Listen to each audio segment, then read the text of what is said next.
Pablo es el nombre griego de Saulo, hombre de raza hebrea y de religión judía, oriundo de Tarso de Cilicia, ciudad situada al sureste de la actual Turquía, que vivió en el siglo I después de Cristo. Pablo fue por tanto contemporáneo de Jesús de Nazaret, aunque presumiblemente no llegaron a encontrarse en vida. Saulo de Tarso fue educado en el fariseísmo, una de las facciones del judaísmo del siglo I. Como él mismo narra en uno de sus escritos, en la carta a los Gálatas, su celo por el judaísmo lo llevó a perseguir al naciente grupo de los cristianos, a los que consideraba contrarios a la pureza de la religión judía. Dios eligió a Saulo a pesar de saber que era un perseguidor de los primeros cristianos. Un día, rumbo a Damasco, tuvo un encuentro personal con Jesús y desde ese momento decidió seguirlo, convirtiéndose en el gran apóstol de Jesucristo.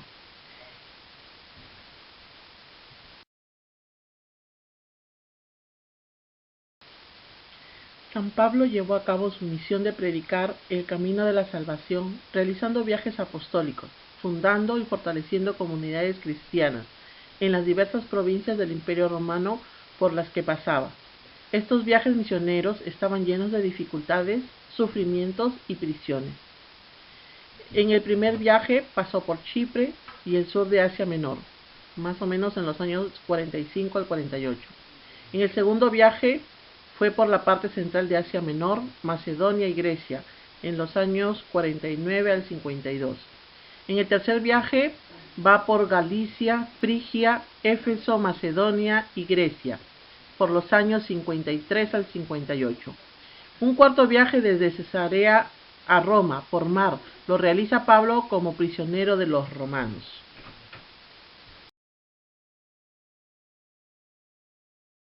Los escritos del Nuevo Testamento nos presentan a un Pablo escritor y predicador. Cuando llegaba a un sitio, Pablo acudía a la sinagoga, lugar de reunión de los judíos, para predicar el Evangelio. Después acudía a los paganos, es decir, a los que no eran judíos. Después de dejar a algunos lugares, ya sea por haber dejado la predicación inconclusa, ya sea para responder a las preguntas que le enviaban desde esas comunidades, Pablo empezó a escribir cartas, que pronto serían recibidas en las iglesias con un particular reverencia. Escribió cartas a comunidades enteras y a personas singulares. El Nuevo Testamento nos ha transmitido 14 cartas que tienen su origen en la predicación de Pablo. Una carta a los romanos, 2 cartas a los corintios, una carta a los gálatas, una carta a los efesios, una carta a los filipenses, una carta a los colosenses, 2 cartas a los tesalonicenses, 2 cartas a Timoteo, una carta a Tito, una carta a Filemón y una carta a los hebreos. Esta última, según algunos expertos, sería de autor anónimo, pero por el estilo en que fue escrito, se lo adjudican a Pablo. Aunque no son de fácil datación, podemos decir que la mayoría de estas cartas fueron escritas durante la década que va del año 50 al 60.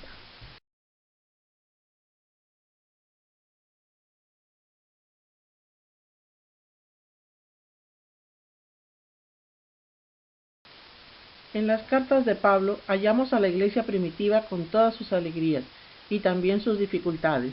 Al tratar de entender las cartas paulinas, es importante considerar el propósito de cada carta, ya que cada una de ellas tiene un contexto, un propósito y un mensaje a una situación específica que pasaba en ese momento.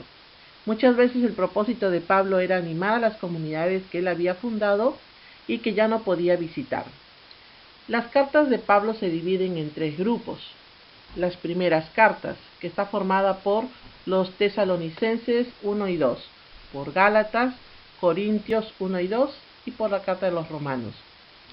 Luego tenemos el grupo de las cartas desde la cárcel en Roma, carta a los efesios, a los colosenses, a Filemón y a filipenses. Y por último, el grupo de las cartas pastorales.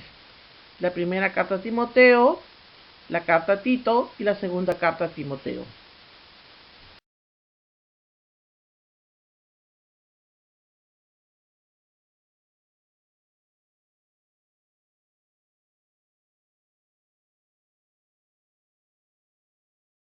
Estructura de las cartas de Pablo. Algunas de las cartas de Pablo seguían la siguiente estructura. Número 1, la apertura incluía el nombre del remitente y de los destinatarios con algunos saludos. Número 2, la segunda parte consistía en una expresión de gracias o una bendición. Número 3, el cuerpo de la carta a menudo incluía dos partes: enseñanza doctrinal como una respuesta a las preguntas de sus destinatarios y consejo general sobre la vida cristiana. Número 4, antes de cerrar, Pablo incluía una exhortación final.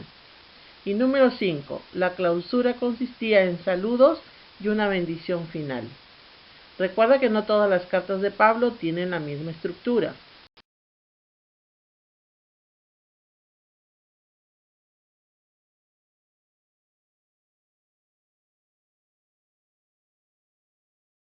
Estructura de las cartas de Pablo. Algunas de las cartas de Pablo seguían la siguiente estructura. Número 1, la apertura incluía el nombre del remitente y de los destinatarios con algunos saludos. Número 2, la segunda parte consistía en una expresión de gracias o una bendición.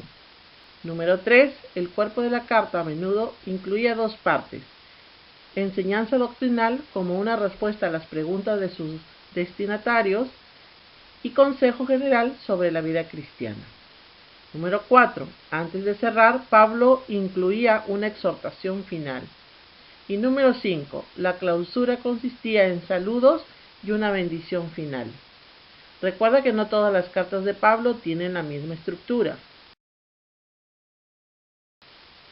Es el momento de desarrollar las actividades 3, 4 y 5 de la página 26 y completar el cuadro de contrastación de la página 29. El trabajo que vas a realizar en este momento es elaborar un cartel virtual en donde identificarás los acontecimientos más importantes de los viajes de San Pablo y escribirás tu compromiso en el que digas cómo asumes el mensaje de la primera carta a los Corintios capítulo 3. Ten en cuenta los criterios de evaluación de esta rúbrica para poder elaborar tu cartel y escribir tu compromiso.